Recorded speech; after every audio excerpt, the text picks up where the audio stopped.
जय हिंद दोस्तों। कैसे हैं आप? मैं उम्मीद करता हूं कि आप बहुत अच्छे होंगे।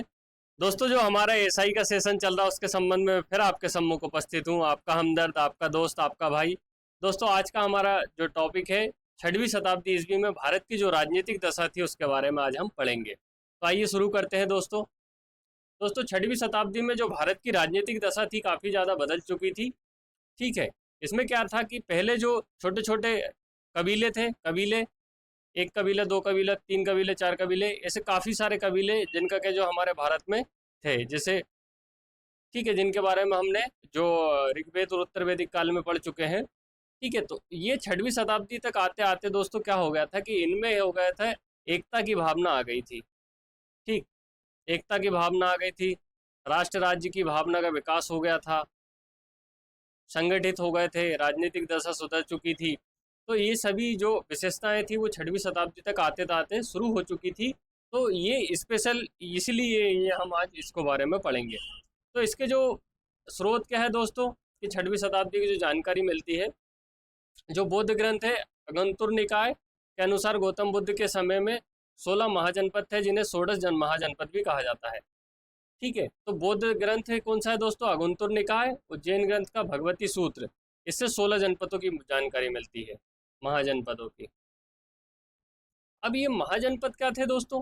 तो महाजनपद को हम इस प्रकार से ले सकते हैं कि ये बड़े बड़े क्या थे? ठीक है, राज्य थे।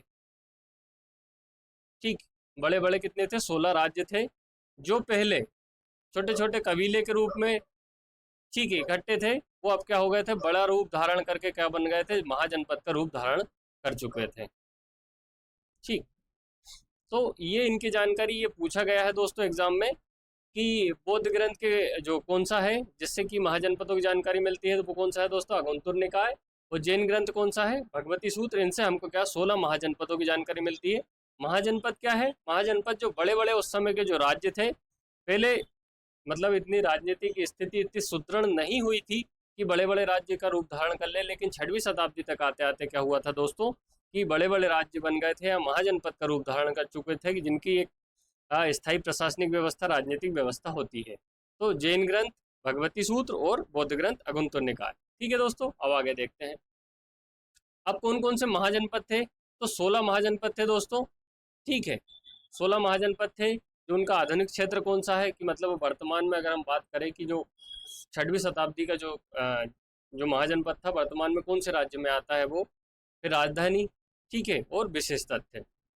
तो सबसे पहले दोस्तों मगध एक बड़ा महाजनपद था, या काफ़ी ज़्यादा इम्पोर्टेंट था। ठीक है, तो इसकी जो आधुनिक क्षेत्र पटना, गया और नालंदा जो बिहार का क्षेत्र है दोस्तों, वो मगध का क्षेत्र कहलाता है आज का।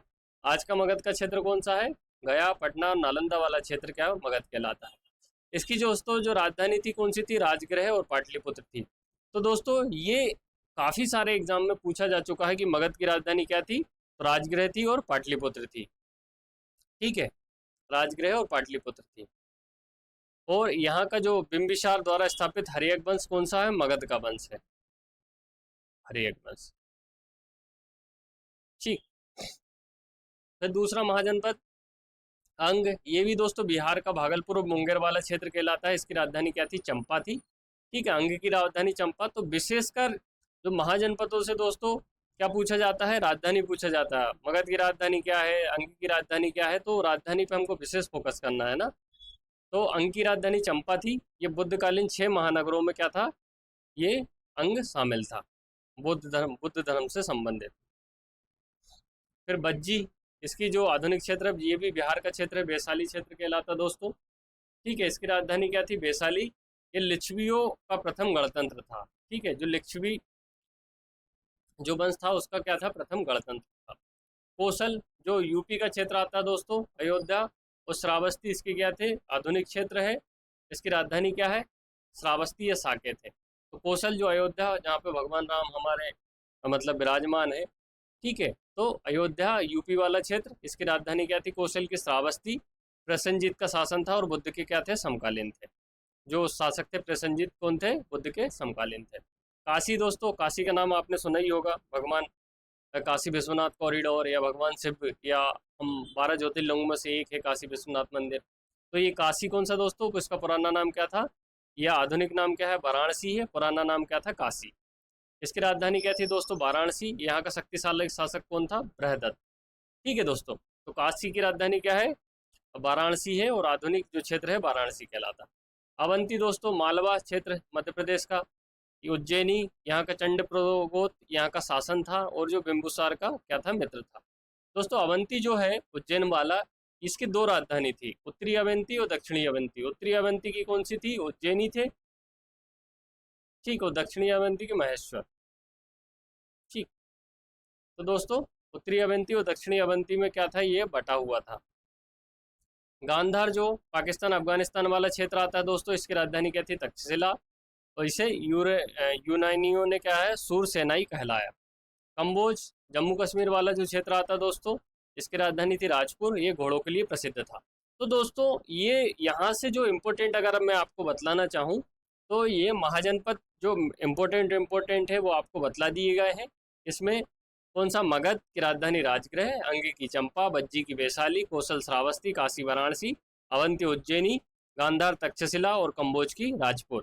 ठीक है दोस्तों, तो ये इनकी क्या है? राजधानी आपको याद करना है। और मगध में कौन सा राजवंश था, या प्रथम गणतंत्र कौन सा था, या शक्तिशाली काशी का शासक कौन था, या चंड प्रगोत शासक क्या था, तो इनके बारे में भी आप क्या है? रिलेट करके रखिएगा।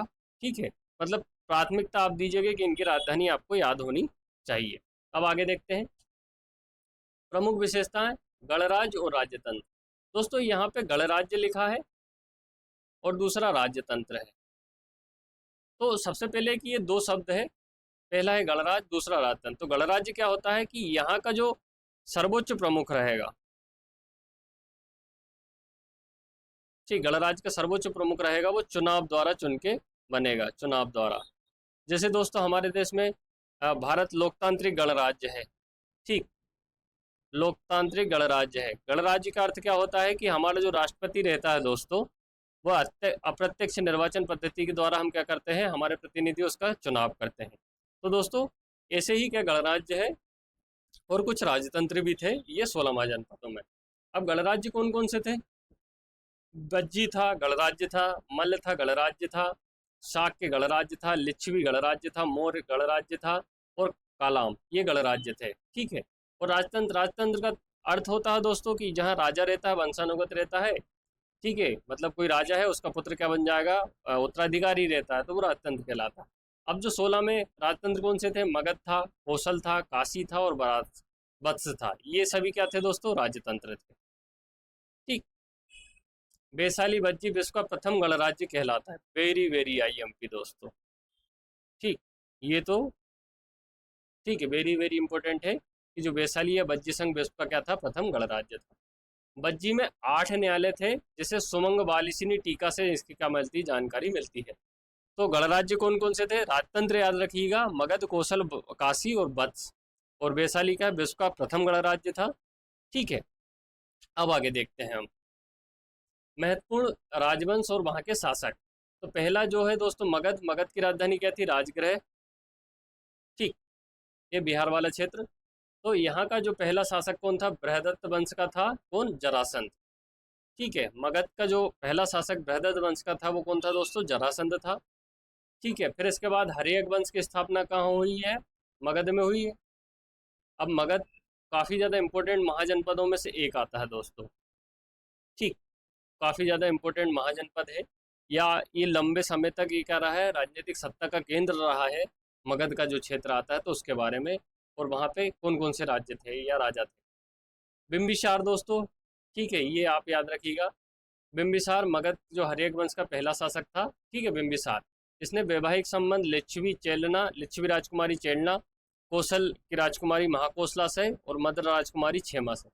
तो दोस्तों क्या होता था कि जो पुराने जो हमारे इतिहास में हमने काफ़ी संबंध देखे हैं, या ऐसे राजा देखे हैं जिन्होंने वैवाहिक संबंध के माध्यम से क्या करा है? अपने राज्य की नींव को सुदृढ़ किया है। तो इसमें क्या होता था दोस्तों, जब किसी राजा द्वारा अन्य किसी राज से वैवाहिक संबंध स्थापित लिए जाते थे, या वहाँ की रानी से शादी कर ली जाती थी, या अपनी पुत्री का विवाह वहाँ के राजा से कर दिया जाता था, तो इससे क्या होता थी कि राजनीतिक सुरक्षा हो जाती थी, और जो राजनीतिक संबल भी बढ़ जाता था, क्योंकि जब रिश्तेदारी हो जाएगी तो वो युद्ध में हमको सहायता देंगे और हमारे ऊपर आक्रमण नहीं करेंगे। तो इसी का जो राजनीति का एक वैवाहिक या संस्कृति द्वारा या विवाह द्वारा भी राजनीति ये वैवाहिक संबंधों द्वारा से की जाती थी। तो उसी में जो बिंबिसार ने 3 शादी करी थी दोस्तों, लिच्छवी राजकुमारी चेलना, महाकोसला कौशल की राजधानी महाकोसला, और मद्र देश की जो थे दोस्तों क्षेमा, यहाँ से शादी करी थी। तीनों देश से क्या हो गई, सुरक्षा मिल गई, और आक्रमण अगर कोई करता है तो ये तीनों देश क्या करेंगे, क्योंकि रिश्तेदारी बन गई है तो वो आपको सपोर्ट करेंगे। फिर बिंबिसार ने बुद्ध को वेणुवन क्या दिया था, दान में, गिफ्ट में दिया था। ठीक। अंग पर विजय ब्रह्मदत्त को हराया। तो बिंबिसार की 3 विशेषता क्या है, लिच्छवी जो चेलना थी राजकुमारी, लिच्छवी राजकुमारी चेलना, कौशल की महाकोसला, इनसे विवाह किया, वेणुवन दान में दिया भगवान बुद्ध को, और अंग पर विजय प्राप्त करी। फिर इसके बाद बिंबिसार का जो पुत्र आया दोस्तों, अजात शत्रु आया। ठीक है, इसने अपने जो पिता थे बिंबिसार को क्या कर दिया, कारागार में डाल दिया था। कौशल से युद्ध किया। ठीक है, मतलब कौशल, जो कौशल कौन हो जाएगा इनका, ननिहा वो हो जाएगा, ननिहाल। ठीक, मामा नाना वाला। फिर संधि करी, कृष्णजीत की पुत्री वजीरा से भी क्या कर लिया था, विवाह कर लिया था। पाटलिपुत्र की स्थापना करी, ये वेरी इंपॉर्टेंट क्वेश्चन है दोस्तों। ठीक है, कि पाटलिपुत्र की स्थापना किसने करी है, तो अजातशत्रु ने करी है। और ठीक है, तो अजातशत्रु बिंबिसार जो अपने पिता हर्यक वंश का शासक था, किस वंश का शासक था, हर्यक वंश का शासक था, इन्होंने पाटलिपुत्र की स्थापना करी। फिर इसके बाद कौन सा शासक आता, उदयन, इनकी राजधानी राजगृह से पाटलिपुत्र स्थानांतरित कर दी थी। जो मगध वंश की राजधानी अभी तक क्या चली आ रही थी दोस्तों, राजगृह, जब पाटलिपुत्र की स्थापना को अजातशत्रु ने कर दी तो उदयन ने वो राजधानी को कहाँ ले गए थे, पाटलिपुत्र ले गया। ये भी दोस्तों कहाँ, बिहार का क्षेत्र। ठीक है, पटना वाला पाटलिपुत्र हम कहते हैं उसको। तो अब आगे देखते हैं दोस्तों। तो ये हर्यक वंश के बारे में याद रखिए, बिंबिसार, बिंबिसार का जो लड़का है अजातशत्रु, जिन्होंने पाटलिपुत्र की स्थापना करी, अजातशत्रु के जो उत्तराधिकारी है वो क्या हो जाएगा, उदयन हो जाएगा। फिर इसके बाद मगध में दूसरा वंश शिशुनाग वंश, जिसकी स्थापना कौन ने करी है दोस्तों, शिशुनाग ने की है। इनका नाम भी शिशुनाग है, और इनके नाम से क्या हुआ है, नागवंश की क्या हो गई, स्थापना हो गई। फिर जो शिशुनाग वंश की राजधानी वैशाली को क्या करना है, इन्होंने राजधानी बनाया। अवंती एवं वत्स पर क्या करा था, विजय प्राप्त करी थी। तो शिशुनाग वंश की स्थापना शिशुनाग ने की थी, और इन्होंने राजधानी किसको बनाया था, वैशाली को बनाया।